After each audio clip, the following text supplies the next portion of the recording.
Imagine a stadium packed with fans. And the crowd cheering louder than ever, but this time for the talented women around the world.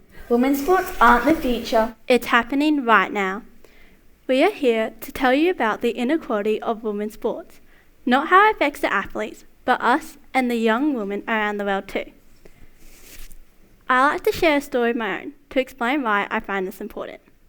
I've been told dance isn't a sport at all when it requires high level of strength and fitness.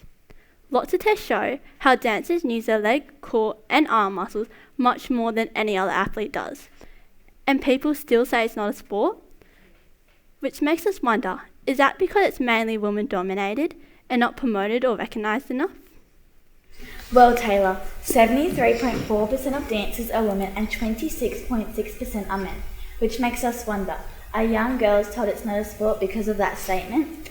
However, a famous quote from Cheryl Dodds, who is a professional dancer and a professor at the University of the UK, says, "Dance demands extraordinary athletic skill, yet it's rarely granted the cultural status of sport."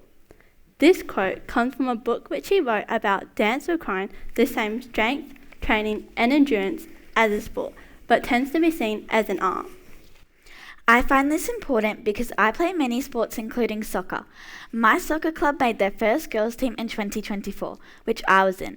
Now it may have been easy for me to find a team, but for other girls it may not be, because girls soccer teams are very limited. Now Imani, what inspired you to start playing soccer?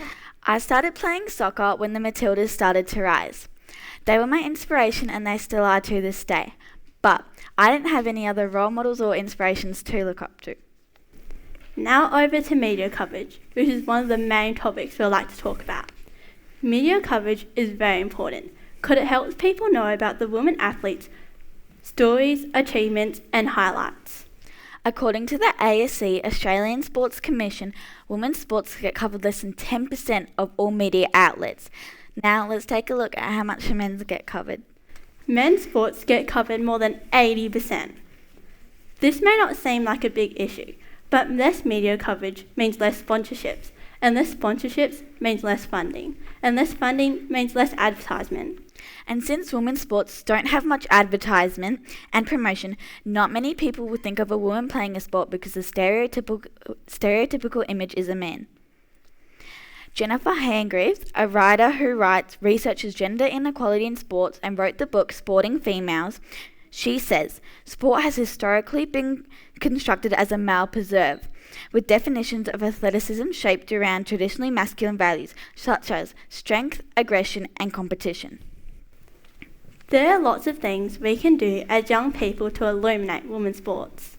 For example, telling others when games are being played, spread awareness on women's sports, promoting female role models, tell young girls to join sporting clubs, and the most important one is watch the games. Did you know the first women's soccer game took place in 1920, long after the men's matches in 1872? Wow, another point I like to add is from an article from Adelphi University, New York, titled Male versus Female Professional Sports Salary Comparison, that female athletes get paid 15 to nearly 100% less than male athletes. That's crazy because they work just as hard. The fact that women could only start competing in the Olympics in the 1900s with only 5 sports, those sports being golf, sailing, equestrian and tennis. The first time women could compete in all Olympic sports was 2012. And it was 2016 before the Australian women's Olympic basketball team booked to travel business class like the male team. Previously, the men always travelled in business, while the women travelled in economy.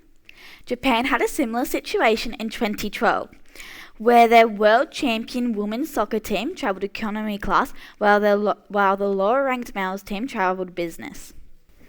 In 2020, Britain paid for their BMX riders to go to the Olympics, but women had to pay for their own fares and expenses.